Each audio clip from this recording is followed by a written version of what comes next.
Hello, everyone, and welcome back to another episode of Vegan Proteins Muscles by Brussels Radio. Today, I am joined by 𝐬𝐝𝐾 and 𝐬𝐝𝐾's client, Shireen. So, Shireen, welcome to the show. And today, we're going to be talking about her journey in competing in bodybuilding, making it to the stage, and just we're going to get to learn more about Shireen in general. We've gotten some good feedback on kind of the client focused episodes where we have one of the clients on with their coach and they talk through kind of the process of them starting together and just learning about them and their journey. And I think it just helps to feel more relatable. We're seeing, a case study kind of in action here, and you might be able to pick up some things yourself that you can relate to and ask questions. And if you like this sort of episode, please definitely let us know down below in the comments or send us a DM. You know that those are open anytime. Before we get into the main questions for the day, let's open it up with some chit chat. And I don't have any fun questions other than, how's everyone's day going? How's their week going? But 𝐬𝐝𝐾, maybe you have some more fun questions that you can think of that we can open today with. So I usually go bright with my colors. You went black. You were classic with that. Usually the last couple of colors I painted my nails were gray or yellow. And I got to paint my nails with my niece and nephew too, because they got a little jealous. Like I can't have all the fun. Right? But black is a good choice. I like that. Well, thank you. I got, when we were in San Diego, I just got back from a vacation. My girlfriend Dana and her mom were going for pedicures and she wanted me to come along. And so I said, okay, why not? I've never done that before. I've never had a pedicure or a manicure. And I got my first of each of those. And she said, I'll marry you if you paint your nails black. And I said, okay, I'll paint my nails black in jest, of course. But I said, why not? Let's see what it looks like. I don't have any issues with that. I don't have any holdups with that. So I said, let's try it out. And here we are. So I'll probably just let it, keep it on until it chips or whatever. And other than that, I had a great vacation out in San Diego. 𝐬𝐝𝐾, have you been to San Diego before? Shireen, have either of you guys been? So I'm actually from California. I'm in New England now, but I am originally from Southern California and I have been to San Diego. Legoland is really, really fun. But gosh, it's been a long time. It's been a while. So I bet it was beautiful. I know it's really, really hot out there right now. I still have family out there. But yeah, I should make a reunion trip one of these days. It was, the food there was fantastic. It was like everywhere we went, even if it wasn't a vegan place, there were vegan options. We went to the farmer's market and there were vegan options everywhere. We got some like mushroom empanadas. Those were really good. We went to all these different coffee shops and they all had lots of options there. So yeah, it was great. There was so much to explore out in nature, and everywhere we went, we had options. Even like we were going to go and watch this like antique car show one day and we are going to see what food was around. And then there was it's really hot out. It'd be nice to have some ice cream. Oh, there's a gelato place downtown. Oh, they have like 20 vegan options. Stuff like that. That was just kind of a nice, pleasant surprise. I will say it is nice to be home and it is nice to be in my routine, which is a nice part that I like about travel, is missing kind of the basics, because it becomes a little bit monotonous after some time, but then you go away from it and you realize, okay, this actually makes me feel good. I like doing this. I want to get back to that. So I said to my girlfriend, I was like, I'm looking forward to going home and eating protein and going to the gym again. So that was how we ended the trip, but it was good. It was like the perfect amount of time. Like we probably wouldn't have wanted to stay longer, but it was just. That's awesome. Yeah, great vegan food scene out there. Excellent. I still have flashbacks of going to California while I was on prep and thinking about when and where I'm going to get my steps in, what I'm going to be having when we go out to eat or whatever, and all of the stuff that we did, because we throw big events and we're bringing a whole bunch of samples to pass out for Vegan Strong and setting up all the logistics. But when you care about something and you want to do it, you find a way, no matter what you're set up with. Travel and everything that comes along with it. And the West Coast is fun. We're going there again. If any of y'all are listening and you want to hang out, we'll be at the Anaheim Fit Expo. We're going to do a couple of food demos. James Wilkes will be there from the Game Changers. He's doing a presentation as well alongside us. And also Noah from Vegapreneur. And then we're going to table on Saturday and Sunday on the 29th and 30th.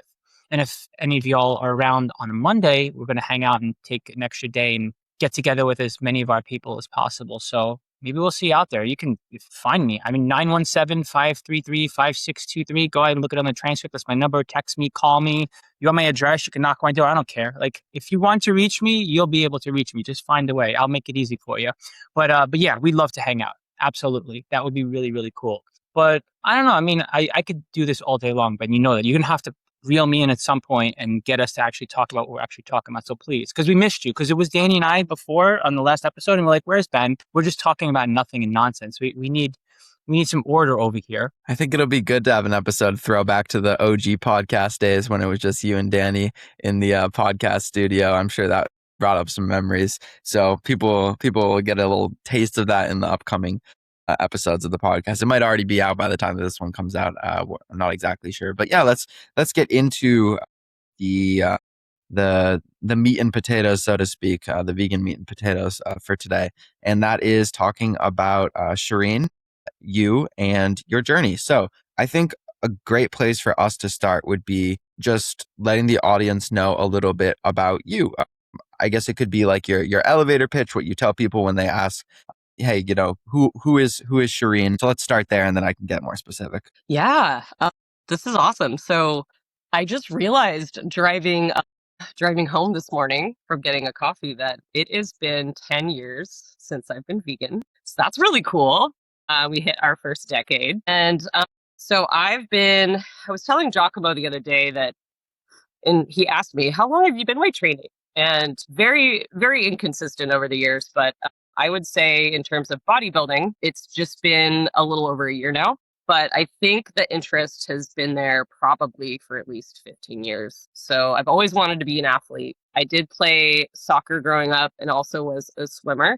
And I think the athleticism was always there. It's just, we didn't stick with anything really long enough to really develop that potential and that skill to dance to as a little girl. So I've always dreamt of being an athlete, but for some reason it didn't hit me until, I was in my mid-30s. So here we are.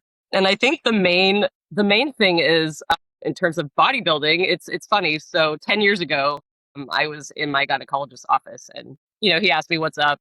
And I was like, I think I want to be a bodybuilder. And his response was, I don't even think he really said anything. It was just like, cool. Yeah. And it's like, people, they hear bodybuilding and they put you on a pedestal because it's hard work. It takes a lot. So I think he was just like, yeah, you're healthy enough, you're young, do it. Cool. But, to actually do it is another thing. So here we are again, 10 years later, and I did the thing. What inspired it, I would say, is, as silly as this sounds, video games and wanting to be a superhero, Wonder Woman, video game vixen. That's kind of what inspired the whole thing for me. Cosplay. Honestly, bodybuilding has given me the confidence to get into that whole little world. And now we're doing like cosplay modeling and going to conventions and doing all kinds of cool stuff. So in a nutshell, I would say that's kind of my history in terms of sports, fitness, and what inspired me to get into. Super comprehensive. I have a lot of directions that I feel like I could go with this. Talking about how you went vegan and why, asking you more about, okay, you've had this goal of being a bodybuilder for so long. When did the switch flip and that became like a reality for you? Talking about, I love the video game, what you mentioned, like trying to, being like characters that you see in the video game. It's kind of funny. Sometimes I think of this like analogy of, physique sports or, our body composition journeys. And it is almost kind of like a video game and where you're kind of leveling up. And as you go, it gets harder and it gets harder to a certain extent, because you're getting closer to that, genetic ceiling and you can't build muscle as fast anymore. And the progress comes slower, but it's, it's rewarding and you're learning about yourself, the whole time. And it's really about when you think about video games, it's never about, of course, it's like you get that accomplishment from beating the final boss or, completing all the quests or whatever it is, but it's really about the process of going through that and exploring it and the journey that comes along with that. So I think that's a really kind of neat avenue for us to talk about. But I think maybe let's start with, since it's the furthest back potentially, let's start with going vegan and why was a change you made and how you kind of got there. Absolutely. So yeah, I would say I was in my 20s and I was in college and I felt really, really sick. I had high cholesterol. I was treading pre-diabetic territory. I had a myriad of hormone issues. And I just remember feeling very, very sick. Interestingly, though, I had grown up with a lot of vegetarian friends. And so there's always been a part of me that's resonated with a plant-based lifestyle. And I've always loved animals. So naturally that it all just came together at one point. But I think when I finally went vegan, was when I really felt like I needed help health-wise, physically. I wanted to feel home in my body, and I had tried a bunch of different things. To no avail, I had no success, just felt sicker. So one day I decided to embrace a whole foods, plant-based lifestyle, and that did absolute wonders for me. I would say within the first month, I had I don't know what it was, but I had all these warts. I think I was 26 years old. And I had all these warts on localized in one area of my wrist. And I remember thinking, I was so embarrassed to go out that I would wear, even in the hot midsummer, I would cover my wrist just because it was so embarrassing, clustered together. So I remember one of the first things I noticed going vegan was they disappeared. In such a short period of time, all those warts had just cleared up. And I remember thinking a double taking, one day it just happened. My digestion improved. I had a lot of digestive issues too. Not to get graphic here, but my big thing that goes along with my bodybuilding journey is hormones. That stuff cleared up and got better. And it just absolutely, I was amazed. I thought, wow, this is magic, just to see those things happening in such a short window of time. It's incredible. It's incredible. So really, I would say the biggest influence was health, and seeing those changes happen so quickly was absolutely motivating and magical for me. Later down the line, when I educated myself more on veganism and activism, environmentalism, that all it all made sense. It's just a beautiful lifestyle. And yeah, you kind of feel empowered when you get all these amazing things that kind of go together. It's great. I wouldn't change it for the world. 𝐶𝐿, you want to jump in here? As far as so you're definitely filling in some of the pieces for me, because when we work together, my focus is on on where we're going and how to get you to your goal and me where you're at. So there are some things that I remember came from, but some things I'm hearing now for the first time. So it's cool to see how getting into a plant-based diet for health-based reasons got you to a place where you had the confidence to do what you wanted to do, because you realized hey, I have control over my body, I have control over my health. And I guess the one thing that I want to say though is to make sure that is the word panacea the right word to use? Or cure-all? I don't know how I want to word this. I'm not always the most articulate person, but basically people come to veganism for a cure. They come to a plant-based diet for a solution, an answer. And I just want to make sure for the listeners, it worked out for you. It doesn't work out that way 100% of the time either. Right? Because I feel like we wind up getting people out with the picket signs being like, oh, y'all vegans are saying that this is working for everyone. Or we get other people who adopt a 100% plant-based diet, and then they realize that whatever they came here for, it's not going to reverse their disease or get them healthier. But you should see some of your health markers improve. You should be able to be healthier. And for you, it sounds like it was a complete 180, everything improves, which is pretty cool. It's amazing. It's something I'm very, very passionate about. And I did actually inspire my mom to do the same. And, she's also a living success story. And she had hypothyroidism and was able to lower her dose to a very minimal amount, which is fantastic. So that's probably also a good example of she wasn't able to completely reverse it, but drastically lowered the dosage, which is still huge success. I think at the very least, it gives people options, right? Because if you've been struggling and you don't know where to go, and you've tried other dietary approaches, you've tried maybe some combination of medication, and you're not improving, hey, try a plant-based diet, try even maybe leaning into more of a whole foods plant-based diet. See if that works for you. Maybe that does, maybe that doesn't. Maybe a vegan diet that has, that's mostly whole foods, but you're incorporating maybe some slightly more processed foods like, seitan, mock meats, protein powder, that sort of thing to help you hit your protein goals. Hey, that's a lot of what we talk about with the folks that we work with is it can be a combination of approaches, and you have to kind of experiment and see what works for you. And it's a journey and it's a process, and also it can evolve and, change over time. I know for myself, there's been so many different things that I've tried and experimented within the framework of being vegan or being plant-based, ways of eating, number of meals per day, when I'm eating those meals, what I'm eating, it changes with the time of year, it changes on what food I have available, with what I'm living. So all that to say that it doesn't have to look one way, but it is something to try, and it's a tool for people to have. And I think that's the important thing, is not saying that, this is absolutely going to be the solution for you, but it's worked for so many people, and there's so many success stories and people who have improved their health and have just seen a lot of benefits. So it's kind of a case of, why not give it a try? And it's always kind of funny to me when, just people have misconceptions, or they think you can't be healthy, eating a vegan diet, or you're going to be malnourished. Or it's like, I think back to some of the misconceptions that I had when I wasn't educated, on this, and now understanding that I was just so wrong about so many of these things, thinking that vegans were weak, and,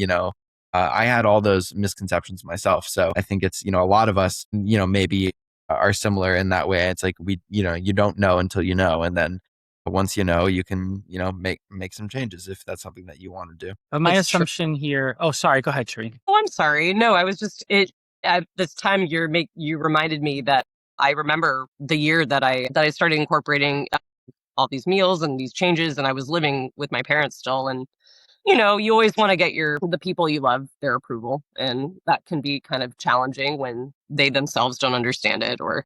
But it was really cool, because I remember my dad, what he was saying when I told him. I was like, "Yeah, what do you think about this? Because I'm feeling great and I'm seeing a lot of cool changes happening." And he's like, "You know what? I say try it, because he's like, what's the worst that could happen when you're eating vegetables and fruits and vegetables?" And I loved that response. I was like, yeah, like that was so encouraging, and it meant a lot coming from my father, who eats differently, but still, showed his support, and that's important. How quickly did your family become inspired? Your mom specifically, right? Because she makes the dietary changes right away. It almost sounds like right away.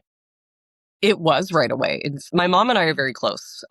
I could argue that she's my best friend. And so, having had exposure to vegetarianism and veganism, previously earlier in life, and coming back to it, and I think she herself was kind of going through some stuff health-wise, and I think she was like, "You know what the heck? I want to do this with you. I'm tired of feeling sick of being sick, So I think that it was just like a what the hell moment, and let's do it together. And lo and behold, I feel like a lot of us could argue that we feel more inspired and motivated to do something when we have that level of support, a coach, friend, family member, partner. Even now, without my husband's support, I feel like I probably would not have gotten as far as I did. So I feel like having that level of support, whoever it may be, is pinnacle, So yeah, I think we kind of kept each other going, and we even still send each other food pictures and stuff. Like, we live in different states, but we talk pretty much every day that I'm off, and we send each other, "This is what I ate today," and it's fun. I know the conversation about cosplay and modeling. I feel like that is something you wanted for a very long time, since you were even a kid, just to get the idea of it, and then that manifested into reality when you were when you had probably, I don't know, 5-10 years ago or whatever. But the whole bodybuilding thing, was that when was that seed planted? I know our aha moment when you decided, we met at a Fit Expo, and you were like, okay, so there's a way to do this, and I'm going to immerse myself in all of it, the coach, the everything. But how long had you wanted it before then, and when was that seed planted as far as bodybuilding is concerned? Yeah, I apologize. I realized when I was kind of going through with my introduction that I was kind of all over the place, and I apologize in advance. But yeah, you know what? It's like, now that I'm thinking about it, it's one of those things where I think all along it's something that I've wanted, but you almost put it in the back of your head because you don't have, I keep thinking confidence. Confidence keeps popping up. Like, I feel like that was really the thing that I needed to realize that, oh, this is something we could do. I mean, anybody can do it. You don't need to have a certain body type or whatever to cosplay. And that's the beautiful thing about it. But, it was just an extra layer that an extra challenge. And, when you think of cosplay, you think of all the superheroes, and God, I want that. I want to embody that. And I think really it's something I've always wanted. I specifically remember a time, I was just telling somebody this yesterday, that I remember, I think I was maybe 12 years old, and we went out somewhere, and I remember a friend of my mom's, they were talking, and she was showing a photo or a portfolio of some costumes that her daughter had made. And I remember in particular, it was like Star Wars themed. There were like corsets, and they had like fan takes on the outfits, like a fan interpretation, which is so common these days.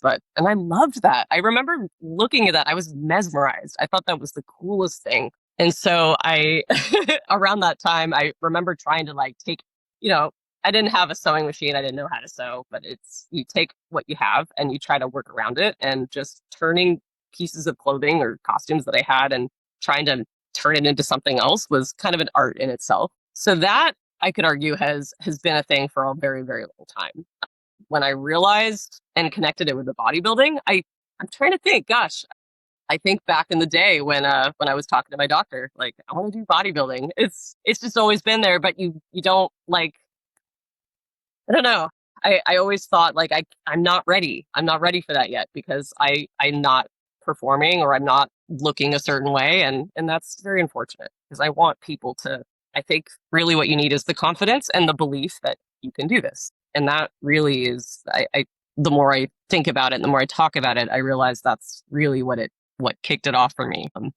Because I had tried on Instagram and many times before to do this type of thing. Given my fitness and nutrition stuff were not where they're at now, but we had tried to do this kind of thing many times before, and it didn't happen. But I think it was just me not believing in myself and thinking that I wasn't ready to do it, And in terms of coaching and bodybuilding, having my husband there, we got married. I made a video recently showing off VeganProteins, and me and my husband just made the decision together to get healthier and to get fit. And without his support, and obviously I'm more established now as an adult, working adult, it just, the timing, I guess, was right. So yeah, it's always been there, but I guess you could argue that I just wasn't ready for it mentally until I realized, like, oh, I can do this. It made me feel confident to be able to be consistent in habits and to enjoy what you're doing. It all comes together. I think true confidence comes from being sure of yourself and knowing that, like, yeah, I did myself good today. I exercised, I ate, and I have support and people who love me, and they support what I do and what I love doing. What were your expectations versus your reality when you were like, okay, I don't know what's going to happen right now, but I feel like a coach is going to be what I need? To me, when I think of a coach, remember the first time I signed up, I'm like, okay, I'm going to get the macros, I'm going to get the program, and I'm going to have the plan. And I just need someone to tell me what to do. And these are the things I need to do to change my body. I mean, eat a certain way, I'm going to train a certain way, and I keep getting this programming. And it'll be a person that's going to be doing it for me, offloading some of my thinking and also supporting me. But I had no preconceived notions or ideas about what that person would be for me and how it would impact me in terms of mindset and all that stuff. But I mean, like, that was me. But I'm curious to know, like, what you thought and what you had hoped for going into working with a coach. And then how did that evolve over time as far as how you felt about coaching and what you were asking for out of your coach? Yeah. So John and I, my husband, we had, leading up to our wedding ceremony, we had tried to do it on our own. We were Muscle by Russell's members, and we tried to do the formulations. We have the book. And while we did have good results in the beginning, it just was like that extra layer of like, I really would like someone to educate me on, why am I doing, I was still very lost in terms of like what I should be training. And, I would say that like coaching is so important when it comes to, you want to have that faith in somebody who can point you in the right direction. They can tell you, okay, well, if this is what you're going for, this is what you need to train. And it's just, I had no idea what I was doing. And that is a huge reason for my inconsistencies in training over the years. I didn't know what I was doing and why I was doing it. I just thought that, hey, I'm getting fit, I'm lifting weights, and I did build muscle in certain areas, but like, I think it was just because I was so new to the sport that like, things kind of grew, and I don't know, I was just very inconsistent, and I wanted that level of support and that, that trust of somebody who could really push me in the right direction, educate me on what I'm doing and why. I think I had a lot of practice over the years with the nutrition side of stuff, but even then I had learned so much and how nutrition, in terms of when you start competing and you understand like how, like, why you need carbs and what they do and how they approve, they change your look. It's so fascinating. I have learned so much through you guys. So just, I think what it is just having somebody to educate me on what I'm doing and why. And I've gotten that. And then some. Yeah, it's such a different thing, like having a plan to follow and knowing why you're doing the plan and having it be tailored to you.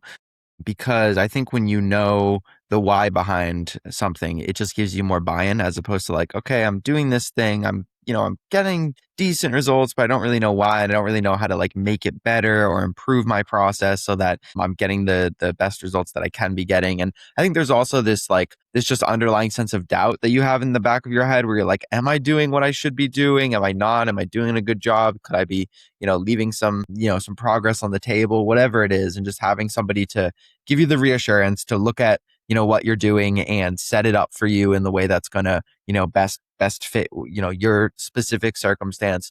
It's just so valuable and feeling like you're not wasting time because you can go by, many years. I've had clients who I'm working with where it's like they've been in the gym for a long time, but they don't, they've never really had a plan or they've kind of just gone in and done whatever. And I think, that gets you to a certain point. But then if you want to keep going, whether that's, with your health or your body composition or whatever it is, you kind of need that extra guidance, that extra pair of eyes. And like you were saying, somebody to, help you understand why you're doing these things and how to do them better so that, most people aren't going to work with a coach forever so that when they go out on their own, they're able to, then apply it to themselves. That's why I think the educational aspect is so important. So it's not just like you become reliant on your coach and really like, there are people who work with us for long periods of time, but it's not always because they're reliant on us. It's because it's just like having that external perspective and that accountability and somebody to kind of keep you from making some of the mistakes that you might make if you didn't have somebody kind of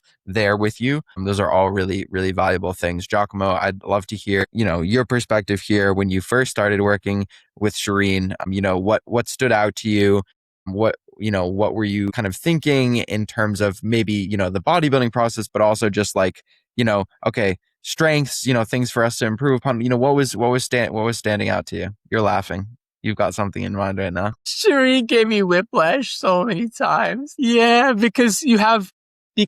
well, I was like trying to think of a way to get you everything you wanted because you wanted cosplay, you wanted to be better at that. You had your modeling, you had your bodybuilding. And there were a lot of ideas that you were throwing out there. And I don't feel like the plan was really set just yet, or the groundwork was set to do all these things. And you kept testing the waters and you're like, I want to do this, I want to do that. And we're like thinking the time frame. And I was like, well, Shireen, there's a certain amount of runway that we need for the bodybuilding stage. And here are some ways where cosplay and bodybuilding might oppose one another. And are there specific seasons that you want to do this and that? And then finally, at some point in time, after you were like, I got goals because you had gotten initially what you came here for in terms of getting leaner and getting consistent, and you had the transformation, so to speak. And then all of a sudden, you were like, I'm doing bodybuilding. So I went to Danny. I'm like, Danny, Shireen just said she wants to do bodybuilding. And I'm confused. Should I give her like the pros and the cons of doing it now? She's like, she's a grown ass woman. She knows what she wants. Let her do bodybuilding. She said she wants to do it. She's going to do it. I'm like, I got right back on to the next message. I'm like, all right, Shireen, we're doing it now. Let's do it. We're going to beeline it to the stage. We're not going to worry about I feel like I'm yelling into the mic, but I'm just so, this was such an exciting time for me. It was a rush. It was a total rush because you had just gotten off of the Arnold Angel competition bikini stage, which is more performative than competitive. And before that, you had gotten deeper into looking into building your portfolio and you were getting ready for some like cosplay things. And then you had just gotten a cosplay gig that for the calendar thing that you were doing at Arnold. And then all of a sudden now you're like, okay, and we're not going to do any like seasons here of improving or building or being in deficit. We're going to go right. And I was like, okay. And then you went there. So that was, to me, it was like, maybe the path was clear to you, but for me, I was trying to figure out a way to put it together. And then you were like, now we're doing this. To me, it was, and you followed through. You saw the whole thing through, and you blew my mind. You exceeded my wildest expectations as far as how far you were willing to take it. It was so exciting going through your season with Oh, I'm so glad to hear that. And I'm sorry. I know that's one thing I feel like I failed to mention is like I'm kind of thinking now like what my whole thought process was. But I'm I would argue that I get very excited about something. And it kind of goes back to what I was saying about confidence. So like I think I got, I hired you as a coach to help me realize like, what am I doing and why? And, I off on a great start, but I'm not seeing the progress that I'd like to. And I still don't understand, what I should be training, what I should be focusing on, et cetera. But I think getting into that, helping me get fitter overall and helping me to get a certain look for cosplay and whatnot was initially why I hired a coach to understand what I was doing. And then, but there was still that curiosity in the back of my head, like, well, maybe I'll compete someday. And here we are. I mean, that plan changed, 𝐬𝐿𝐫𝐿, because I think I realized, and I was like, wow, this is awesome. I want to do this and I want to do this. And obviously going back to, having that coach to really help you understand why we have building seasons, right? I think I'm finally starting to realize that now. It's like, okay, we can't stay lean forever. You do have to go through the improvement season. And I'm actually loving that right now. I'm falling in love with that. And it's funny just kind of being, in my head behind the scenes, seeing it unfold and like, how your perspective changes with, just fueling and like seeing yourself in a different light. And so that's really cool. But no, like understanding the process. And I think it was just seeing like, wow, I'm making so much progress in such a short period of time. I can do this. This is cool. Like I think it's always been there. It's just a matter of like, I think seeing those little wins happen, unfold before your very eyes is rewarding, and it's infectious and it makes you want to keep going. And yeah, I really appreciate you for your patience and just, going with the flow, as they say. And yeah, thank you. It's the confidence thing that stands out to me, like you were talking about with, I think there's some people who maybe they're like really far off from their goal, but they just have this like super strong self-belief where they're like, I know I can do it. Even if it takes me like 1 year, 2 years, 5 years, I know I can do it. And then there's other folks like yourself, Shireen, and I think I'm probably one of these people too, where I think I need to see like the stepwise progress and gain a little bit of that confidence before I set these big goals, because, there's this, I think partly I have this fear of letting myself down if I don't get to that big goal. And so I need to kind of like hit these smaller milestones along the way to feel like I can continue setting goals that are a little bit higher. I think this is really common, honestly, where we get somebody who signs up with us and maybe they just want to, lose some weight or get into the gym for the first time. It's, things that we know we're going to be able to help them, achieve if they continue to show up for themselves. And then they get that and then they like, oh, you know what? Like, this is cool, but actually, I feel like I can do this. And like, this is my new goal. And I have it with hints of sometimes with clients too, where it's like, they're kind of hinting at this big goal that they might want to achieve, whether that's stepping on stage or doing something else. And you can kind of tell they're like a little bit hesitant to mention it or a little bit scared or afraid, because maybe it's like by putting it out there, it makes it a little bit more real. And then it's like, again, this expectation to live up to, or they're just, they're not sure of themselves. But I think, as you continue to develop these habits, develop these skills, be able to adhere to them, to have success, to see the progress, to see the small wins, your confidence does continue to build, and it makes you realize what you think is possible. And I think that, that's maybe what you were getting at is, I don't know if there's maybe when you signed up for coaching, I don't even know if like bodybuilding was something that came up in the discussion, or if that was kind of something that came later on. And that's 𝐬𝐿𝐫𝐿, I think that's maybe what you're getting at, where it was, oh wow, I'm surprised that, we're jumping right into this bodybuilding thing. But that's how it happens for some people, is like, it's something, it's a goal of theirs that they always have, but they just maybe aren't ready to share that with somebody, because our goals and our dreams and our beliefs are a very personal thing to us. Because, if you share that with somebody and then they say, oh, well, I don't know about that, or I don't think you can do that. Like, there's a risk, or there's a real possibility of people, putting you down, or, not helping along that process of encouraging you. And I think it takes somebody who you can build that trust with, and you can be, confident to confide in them and to share those, those vulnerable things, those big goals and those beliefs, and somebody who's going to say, yeah, let's do it. I'll help you. Let's figure out how we can get there. Exactly. Well said. I 100% agree with that. And I think that's exactly what it was for me, is because I had that, I mentioned that I wanted to get into bodybuilding before, but I felt like I was just so far out.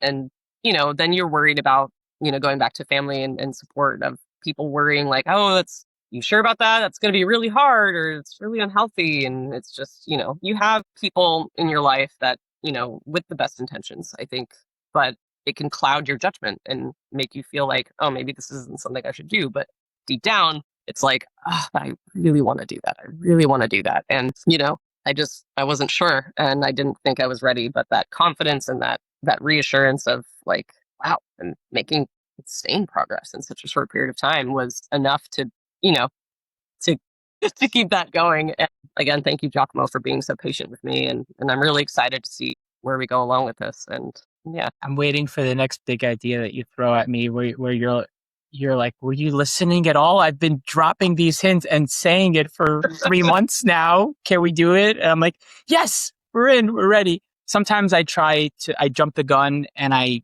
meet someone where they're at and there's a feeling there and there's a desire and I'm like, let's go. And then there's more of that stepwise process that needs to happen. So it's really hard that's the other thing. It's like, wouldn't it be ideal if on day one, you could know exactly how you're going to do things with your coach, but there is that bond and it takes time to create it, to understand how you can best support someone, put it that way. And I feel like it also takes a little bit of time for that person, for that client to understand what their process needs to look like for them to succeed. But all the while, of course, you're getting results. So to me, there's nothing to apologize for. That was honestly that particular moment right there. I feel like I'll be chasing that moment, that feeling the rest of the time working with you or knowing you, because that was the catalyst. That was a change. That was like, okay, and we're going for it. And now I feel like I have a better handle on how you like to do things. So I'm ready. I'm ready for the next big thing, whatever it is. You just throw it at me. You're like, okay, it's going to be this now. I'm going to be becoming a professional skydiver. I'm like, okay, I'm in. How are we going to do this? I don't know. I mean, it's so, I love it. I think also it's just feeling when, getting for us to know each other and seeing how you responded to my requests and realizing like, this is possible. Cause I remember sending you a message and thinking about it constantly, ruminating like, oh my gosh, maybe it's not my time or maybe I'm not there yet, but you're hoping like, and it's just every time I really lit up because every time you responded, it was just like, yeah, we can do this. And having that coach to really, realize your goals and help you believe that they're absolutely achievable. I mean, the time it takes to get there, but even the process, it's so encouraging. And I really needed that, and I would definitely argue hands down, like that this whole process has literally made my dreams come true. And I thank you for that. That's a statement right there. I love that. I think there's something about, especially, the contest prep process and how difficult it is that really brings together the coach and the client. I've seen this with the athletes that I've worked with, where it's like you see people when they're at their most vulnerable moments, when you're on, whatever it is, you're on the verge of tears because you're having a breakdown because, you ate a couple hundred more calories or, you missed your cardio or whatever it was. Or, something stressful happened and you're just in this, I think when you're running on, low energy, low food, you're just more vulnerable emotionally, physically, in every sense. And so, having that person to guide you through that process, I feel like I have gotten really close with the athletes that I've taken to stage because you're having more in-depth conversations. They're maybe opening up to you, you're communicating more frequently, all of these things. And I think it's just a really transformative process for most people who do decide to compete. And, it as coaches as well, I think it transforms the relationship that we have with that person. So I'd love to know for both of you, for Shireen and for 𝐬𝐿𝐵, I'll start with you, Shireen. What do you feel like, okay, you decide to do this bodybuilding prep. What do you feel like is the, what are the things that change, what maybe from a logistical side of things? What's changing now that you've decided to do that bodybuilding prep? What did you kind of learn about yourself through that process? I'm so passionate about this. So yeah, I guess you could say, it probably comes as no surprise that, I really, and 𝐬𝐿𝐵 tried to basically not warn me necessarily, but like, help me. These are what the expectations are going through a prep. It's not going to be the same as like these little mini cuts, body recomps, etc. And yeah, I mean, I think being so, what's the word? Just that excitement. And, it's like, yeah. Like, oh, we're doing a thing. Like, this is awesome. And then I think you won't really know until you don't understand what you don't know, and you don't know what you don't understand. So having gone through it this time, I was like, wow, now I know what he meant when he said that. And you really just, so you have to go through it. You won't really know until you go through it. But I learned a lot about how just being lean is not a sustainable thing. I understand now what you meant, 𝐬𝐽𝐾, where like you don't want to go below a certain point because it's going to affect your physiology and your hormones. And boy, did I really did that hit? And I think we're still kind of going through the recovery process, but it's just been very, as tough as it is to experience on a physical level, it's also very mental. There are a lot of mental components that go along with it that you did warn me about. And again, thank you for your support through the whole process. And it's so fascinating to me. I do have a scientific background school-wise, and it's just like, I feel like I've learned more through my bodybuilding experience in some ways than like just being at the desk learning in a academic environment. It's fascinating. You really you understand how nutrition like affects you mentally and physically, and what hormones do and the role of hormones, and why it's important to, having muscle to help your blood sugar. And it blows my mind every time I think about it.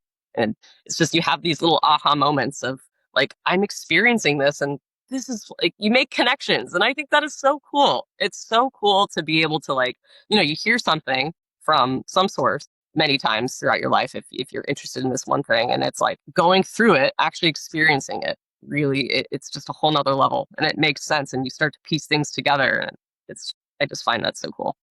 So yeah, I hope I'm so bad. I tend to ramble, and I apologize if you need me to elaborate on anything. That's how conversations are supposed to work. So, and I'm not going to answer Ben's question, so until he repeats it, because I already forgot it. And the other thought that I just had was slipping. No, this is good. This is the way it should be. Perfect. But I know that while it's a much more extreme outcome after a competition season, as far as the recovery process goes and finding a way to balance out and how to do things in a sustainable manner after you've reached your goal, there are some parallels, right? Because obviously everyone that's listening here is not a bodybuilder or interested in bodybuilding or even familiar with bodybuilding. However, I would imagine most people listening have a goal, right? And the hardest part for them is probably to reach your goal. But once they have the confidence to reach that goal and the finish line is in sight, what I think a lot of people don't realize until they have some hindsight is it is what you do afterwards. It is the game of mental chess afterwards that you want to avoid, I should say, by having a better understanding of what it's like to sustain your results and have a enjoyable process after you reach your goal. Because I feel like when you're going for a goal, the idea is to be efficient. The idea is to focus on that outcome. The idea is to do what you need to do to get there, put the tools in place, worry about it later. But time and time again, in our 18 plus years of doing this here, the hardest part is after the fact. And like you said, you don't know what you don't know. But if you have someone that goes through this day in and day out with their clients, the hope for us as coaches is that we're able to better support you, and we are able to show you where the blind spots may be ahead of time. And then, of course, when we do go through it, that we are not only able to get you the results you want, you're able to do this on your own. Like, to me, the way that I look at coaching, to Ben's point earlier in the conversation, where it's like, we're not looking to keep you here and have you rely on us. It's quite the contrary. The way that I frame coaching in my mind is every single day that you work with someone, each day represents an opportunity to empower you that much more to be able to do it completely on your own in a better way the very next day. However, of course, you can experience more growth and you could have someone in it with you, and there are ways that a coach can challenge you to be better. But by all means, working with the coach gives you more autonomy, not the other way around. And I literally say that to clients sometimes because I don't want my clients to experience the fear of, well, I got this with the coach and I did this with the coach. What if I can't? It's more a matter of, well, do I want to keep working with the coach or not right now? What are my goals? Do I want to experience more growth? Do I enjoy having that objective experience where someone else is in it with me? And Ben, what was your question? Because I still have no idea what it was. Well, I'd like to hear maybe, how you observed like Shireen throughout this process, like maybe how you felt she grew throughout this. And then after that, I want to kick it back to Shireen and just ask about that actual experience of stepping on stage and maybe going through the prep, and then we can touch on maybe the period afterwards after that. But yeah, 𝐸𝐿𝐵𝐿, let's start with you and maybe some of the, the growth or the changes that you observed from the, the coach's seat over that process of the contest prep, or even just working together, as a whole from the start up until now. Okay. Well, I think that Shireen knew what she wanted. I think she already had the confidence to go after it. I don't think that she knew what that was going to be like once she got what she wanted. And I feel like that was extremely empowering to you. And I think you had a lot of questions after you got what you wanted, as far as like what you were going to do with it in terms of the modeling, the cosplay, the bodybuilding, all of that. And I think in the beginning you had that conversation with me more from a place of uncertainty, like with like looking for some support and some friendship there, someone to talk through it with. Whereas now when you talk through that stuff, it's coming from you. You already know what you're thinking, what you want, what you're going to get out of it. It's more a matter of going through it with me and sharing. And I'm here to support you, as opposed to, and talk through it with you, as opposed to think through it with you together, if that makes any sense. I feel like your whole perspective is shift in terms of how you go after things. And I'm biased because I love bodybuilding. And obviously it's what we spent a chunk of our time together doing. But I'd like to think that you got some of that confidence from realizing that you could do a really hard thing, basically. And I also think that, and this was a hope of mine from day one, but it was never a doubt of mine, put it that way. My hope was that whatever you got from this, no matter how hard it became, no matter what we did together, that this would be what you would be doing going forward. I don't mean bodybuilding per se. I mean consistently being a person who focuses on their fitness and their health, no matter what. And I'd like to think that that is what you accomplish with your time here with me. And I'm just grateful for being one of the stepping stones along the way as you continue to reach higher heights and continue to focus on becoming the best version of yourself tomorrow, an even better version of yourself than you are today. So it's been nothing short of a pleasure working with you and being a fly in the wall for all of this, really.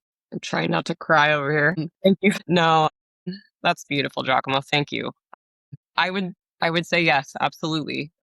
I mean, and I think a lot of us also approach bodybuilding because we do want to know at the end of the day that we could do something that was extremely challenging and really put us to the test.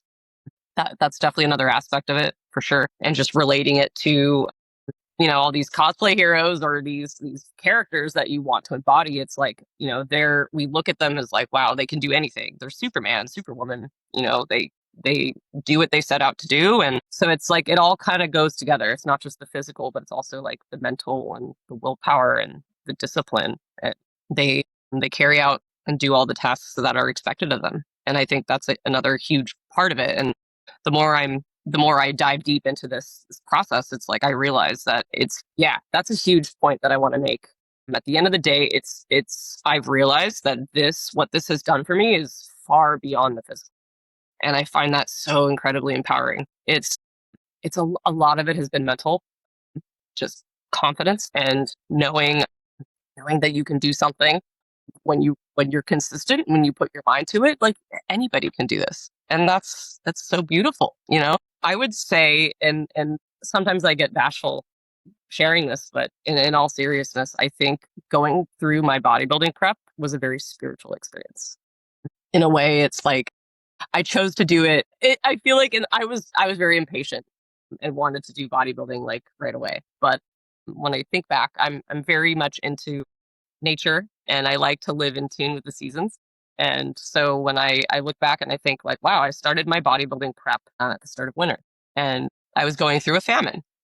I was depleting myself and trying to get lean and show off all the hard work that we had accomplished together. And at the deepest parts of my prep, for a moment, I had this aha moment. Like, I was in the shower and my husband and I were celebrating, I think, our anniversary or Valentine's Day or something. I was in the shower and I started laughing.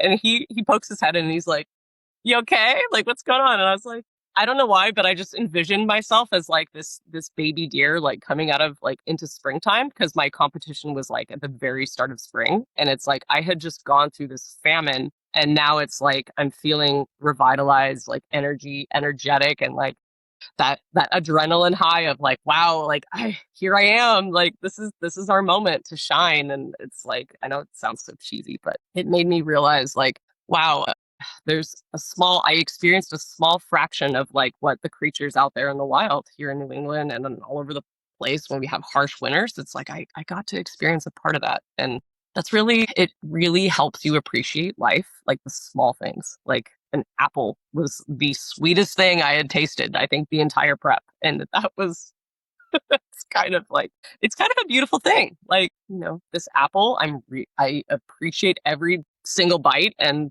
just, to go to bed with like a full belly and to have a warm shower in the dead of winter I was so grateful for that, So I think it taught me to appreciate and prioritize things in my life. That is so beautiful. I love that. Yeah, I feel like I had those moments as well. Definitely of just feeling this gratitude for, the most basic things. And also just like this gratitude for myself, for like pushing myself to go through it, and for proving to myself that I could do something hard, and for showing up every single day. And, for the people around me who, contest prep is not a solo endeavor, no matter how much you try to make it that. And, it affects everyone around you, whether that's the people you work with or your friends, your family. They all get a little piece of it. So it's also like the gratitude for like, okay, the people around me kind of went through this too. And there's a lot of that after the competition and the show, where it's like giving back to some of those areas that maybe got put on the back burner for a little bit, I think. So I'd love to hear about the actual show day itself and what that was like for you. And then what has been maybe the post kind of a competition experience like for you, maybe some of the ups and the downs, because it can be a really tough time. I know it was for myself, and it is for a lot of people who go through that. So I think it's nice to just hear, what that whole experience can be like. And like 𝐬𝐿𝐾 said, I think this is one of the aspects where it's so important to have that person guiding you through it, especially afterwards, because, you hear these stories about people who sign up with a coach and they coach them to the competition, and then basically, it's ghost mode after that for the next 8 to 12 weeks, and they're on their own. And, you got to put back on some weight and some body fat in order to be healthy again. And that could be really hard emotionally, physically, all of the things. So what's that experience been like for you? Gosh, yeah. So show day itself was a trip. It was so much fun. Again, like it's like today's the day. Like you get there and you're experiencing, for me in this case, I was experiencing it all for the first time. And it's like you're so nervous because you don't know what to expect. And 𝐬𝐾, bless his heart, was there for me the entire time. And he was like, don't worry, you got this, And I remember being so nervous for the prejudging. And I thought, oh my gosh, I'm going to mess up. Oh my gosh, just don't think about that. And I was trying to do my little routine, like while standing in line with a bunch of other girls behind me. And I'm like, just breathe, and he definitely was my pillar for that. So thank you. But the moment, I think what was so cool was the moment we got up on that stage, and it's like with a flick of it was crazy how instantaneous I went from being so incredibly nervous to the moment you're on stage. All these incredibly blinding lights are like in your face, and you've got a room full of people watching you, and you're practically naked at that point. It's crazy, but like it's like I transformed from one extreme to the next, and I felt so confident. And it was like, the moment we walked off stage to allow the next class to go up, I was like, I want to go back up there. Everyone's like, and just, I don't know. It was cool. So again, that confidence, it's like having gone through the process and realizing like, this is what it's about. I'm going to get back up on stage. That was so much fun. And I can see now where it's addicting to want to compete. But of course, I now also realize that it's not something you can do one show after another, after another, after another. It definitely has to be planned out. They have to be close together. Initially, 𝐬𝐾 can confirm that I wanted to do one in April and March, and then I wanted to do another one like around now, July, August. So definitely not. I could see now where that's not an option. I mean, maybe, but not as a first timer. It's very hard. In terms of coming out of that, again, I didn't know what to expect. I think I just remember thinking I did 2 shows back to back, 1 month apart, and I remember thinking like, oh, I possibly was going to squeeze in another, but the tank was running low, and it got to a point where I felt like I wasn't really sleeping much. If I'm being honest, it's hard to sleep when you're that lean and you're depleted, but also is just I was trying to grind. I was grinding. I was trying to get all my cardio, my steps in. I worked 3 12-hour shifts back to back, and it's exhausting, taxing on you. So I had to pull the plug. Coming out of that, I was like, oh, I can eat again. This is exciting, and you can, but it's very hard. I think one of the things, what I'm thinking about right now is just hormonally what's going on. And again, it's a very fascinating thing to experience. It's a very physically uncomfortable thing to experience. I ended up losing my menstrual cycle for 1 month. It did bounce back after that, so I felt like that was kind of proof that we were recovering fairly quickly. I did gain up until now, I've gained about 15 pounds back on post show, and I am at the top end of my weight where I want to be right now. And I guess again, 𝐬𝐽𝐾, thank you for being so forgiving, and that my body's definitely trying to fight to be at this baseline. I can feel it, but I think next time around it'll be easier. We know what we're getting into and we know what to expect coming out of it next time around. I understand what's going on. And it's just, there have been some really interesting things that have happened. Of course, getting your menstrual cycle back doesn't mean it's going to be normal right away. I think there was so much hormone spillage because it's almost like you're going through puberty again. There were so many, my calves were hurting. I thought I had Lyme disease. It's a very common thing here in New England this time of year. And I thought, because you get nerve pain that's localized and it can travel throughout your body. So I thought I was experiencing Lyme disease, but no, it was just excess hormones spilling into my limbs. That's how much was coming back all at once. The bloating is intense. And you realize it's like, oh, I can eat again. But I understand why strategically we want to kind of increase that over, gradually as opposed to all at once, because, your body is just not used to that much food going in.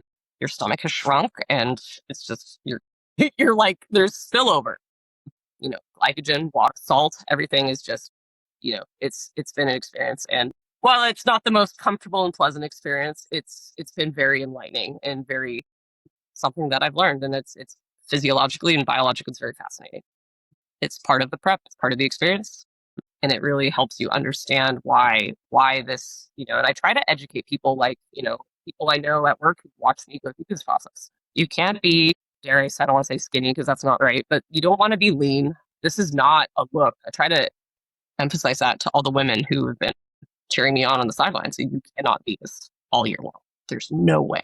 No way. You don't want to be. And there's work to be done. So, but no, it's been tough mentally, I think, without really understanding there's a lot of am I gaining weight too fast? But it's not true weight that you're gaining initially all at once. It's like I was saying, glycogen, water. It's just your body was so depleted. So everything flooding in all at once. It's like, there's going to be your body's going to respond to that, and it doesn't know what to do with it right away. So it's just learning all that, experiencing that, and being patient with yourself, and having that coach, that pillar to lean on has been so helpful in coming out of competition season. I think you have to have a lot of self-compassion and a lot of self-empathy to understand you're not going to be perfect. You're going to have times where you eat too much and you feel a little bit sick. There's all these strange, like you were saying, a lot of stuff tied to hormones. During prep, often your nails don't go as fast, your hair can start falling out, all these strange things that you would never expect that start to then normalize again kind of post-show. Not to mention, of course, your hunger might be actually driven up from where it was during your prep because your body almost kind of gets used to not eating as much, and then you're eating more again and it just wants more and more and more. You're thinking about food all the time. That was the hardest for me, even more than the actual hunger itself, was just the food noise. And that can be a really massive thing. When you put on body fat like you inevitably do, because your hormones are so out of whack, you're going to store it in weird places you typically wouldn't store it. Probably going to store it more abdominally. It's not going to be so fun. It's like, oh, I'm lean in my limbs, but I've got a little bit of a gut now. What's going on with that? It all, it's all part of the process. It normalizes over time as you kind of get back to that healthy weight. And that's why it's important, to get back to that healthy weight, so that you can give yourself time to get these things back to normal and to start to feel like yourself again. Because I think you can almost start to feel like a different person if you really try to stay in that, that danger zone for too long. And like you said, it's important to understand that this is temporary. This is for a certain look. It's not meant to be sustainable. And if you try to sustain that for too long, I would rather somebody gain the weight back a little bit more quickly than they, maybe it feels best for them, or what would be, optimal or ideal on paper, than to stay lean for too long and kind of stay in that zone where they're still struggling. It's almost like they're still in prep, but prep is over. And that's something that a lot of people struggle with. And it's like, you're going to struggle no matter what. But I think getting back to that place of health and of just feeling a little bit more normal again, I think is important. And again, having somebody to kind of guide you through that process to say, this is normal, this is okay, this is what you can expect. You're going to, maybe feel uncomfortable at times. You're going to feel like you messed up, like you're a failure. All of these things, they're probably going to happen. But that's why, having that coach in your corner is just so, I would say, vital to be able to preserve your mental health, because this is probably one of the most difficult times for that. 𝐸𝐿𝐾𝐿? I agree. I feel like there are a few sports that can match bodybuilding when it comes to the psychological challenge, honestly. And can I just say that I appreciate you guys for what you do, because you also highly emphasize like how important like physical health is, your physical health, your mental health. Because, I can't speak for other coaches, but I've heard, I know other people who have not had the same experience, and they've worked with coaches in the past who have not always had their best interests at heart. And so that's why, I appreciate you guys for what you do, because health is obviously of utmost importance and the most important thing to consider. Absolutely. Okay. I think we've covered most of what I wanted to cover. The last question that I have for you, Shireen, is what's next? What's like the big goal or the focus? Is it, I know you mentioned kind of being in your 𝐸𝐿𝐾 is he's got his head in his hands for the listeners. But I would love to know, you mentioned kind of being in your improvement season and now kind of seeing the benefits of that and being really excited and enjoying this phase. Are you working on building towards eventually doing another competition or show? What's kind of like, the thing that is keeping you excited and motivated right now? Yeah, I love that question. So I would say coming out of it now, we are definitely going to embrace the improvement season. There's a lot of, getting the judges' feedback and also just coming into this. I knew that I wasn't at the level of muscularity to be my most competitive, but we still did great, which is awesome. Again, that encouragement to keep going. So I've decided to compete again in 2 years, to really give myself that time to develop. And yeah, we're going to, if nothing, I mean, I'm not the most patient person, if you could, but this is, it's fine, because this way we're going to bring a better package. And, we already did well, so it can only get better from here. And it's fine, because we have other things to focus on. We're doing modeling and cosplay stuff. So that's keeping me focused on that while we're improving. And hey, life is good. I'm ready for anything, Shireen. If all of a sudden we beeline it for 2027, whatever you throw at me, we can do it. We got this. Yes. That's cool. I think it's nice to have those big long-term goals and then have things to kind of keep you focused along the way. It's kind of reminds me of how 𝐸𝐾𝐿, I know, used to be kind of in vogue to, like, in your off season for bodybuilding, do some powerlifting, just kind of to give you some like objective numbers. And it isn't to say everyone has to, be a powerlifter, but just having something to kind of keep you going, whether that's your strength in the gym and getting lifts up and getting stronger and seeing the growth in your muscles and having an objective way to do that, or little hobbies or side projects or things that maybe you kind of let go of during your prep that you can kind of get back to doing, that can fill a little bit of that space and that time. Because prep it's so time consuming that when it's over, it can feel like, things are almost like there's like this emptiness or this void. And so having other things that you can pour your time and energy into that are not necessarily just strictly bodybuilding, or, you're doing your steps, you're doing your cardio, you're prepping your meals, etc. Of course, there's some, elements of that have to remain, but with that more time and energy and, mental ability to be there,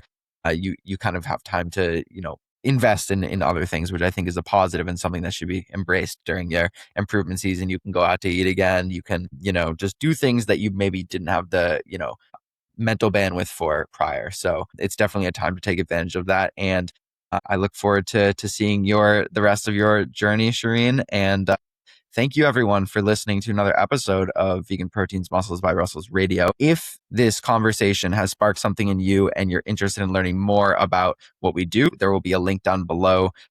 If you're interested in getting some kind of help on your journey, you can fill out an application. We'll get back to you within 24 hours. Coach@veganproteins.com is always the best place to reach us for any kind of questions. And if you're enjoying the podcast, please be sure to give us a 5-star rating or leave a review. Share the podcast on socials if you're listening and tag us, and we'll be sure to reshare. Thank you, everyone, again for listening to this episode. We'd love to hear your feedback, and we'll catch you in the next one.